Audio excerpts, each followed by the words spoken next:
The first people to make coins were the Lydians in Asia Minor in 640 BC. About 40 years later, the concept spread to ancient Greece, where coins often featured an owl, the symbol of the goddess Athena. Around 500 BC, the Chinese invented coins made of cheap metals like copper instead of gold and silver. Today's currency coins are still made of copper, nickel, and other inexpensive materials.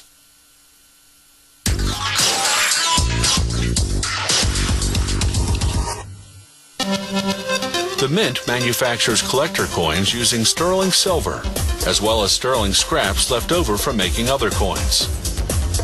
The silver goes into a casting furnace at 2100 degrees Fahrenheit. The melted silver is cast into a continuous bar about 1.5 inches high by 5 inches wide. A machine cuts the continuous bar into individual bars about 30 inches long. Each bar goes into what's called the roughing mill. The mill's 2 rollers squash the bar flat, using up to 9 tons of force. It takes up to a dozen passes to flatten the bar into a strip just ½ an inch thick. A machine called the finishing mill thins the strip out even more to what will be the final thickness of the coin, anywhere from 3/100ths of an inch to 2/10ths of an inch depending on the denomination. Next, the blanking machine stamps out blank coins. The silver that's left over, called sisal, goes back into the casting furnace, where it's melted down into fresh bars of silver.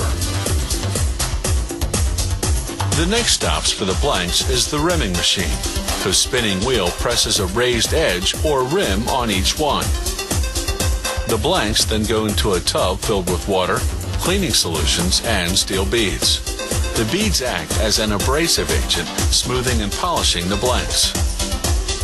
After a 20-minute cycle, they empty the tub's contents into a sifter to separate the blanks from the beads.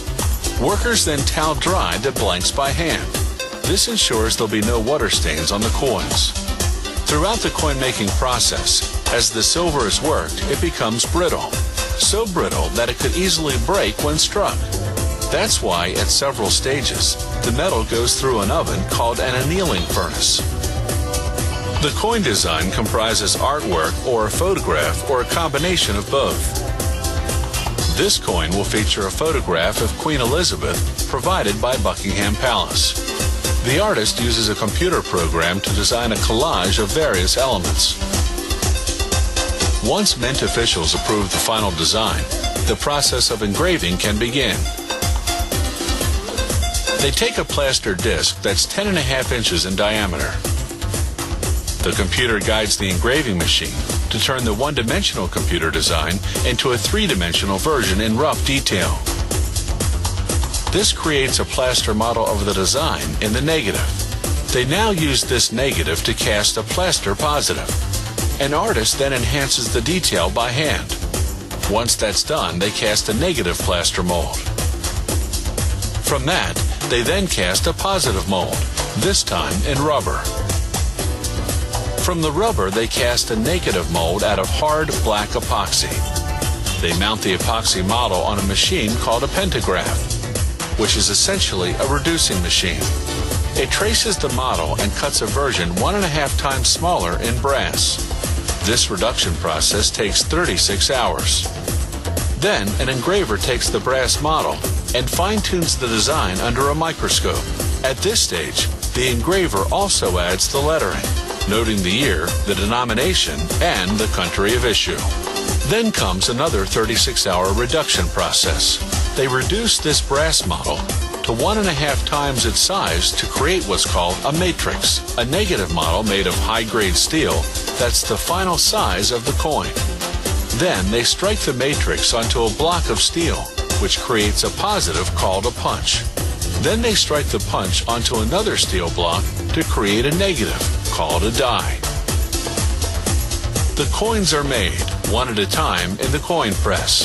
There are 2 dies per coin, one for each side, positioned above and below the blank. They strike simultaneously, not once but twice, to create a high-quality impression. In contrast, circulation coins are struck just once on high-speed machines that make several hundred coins per minute.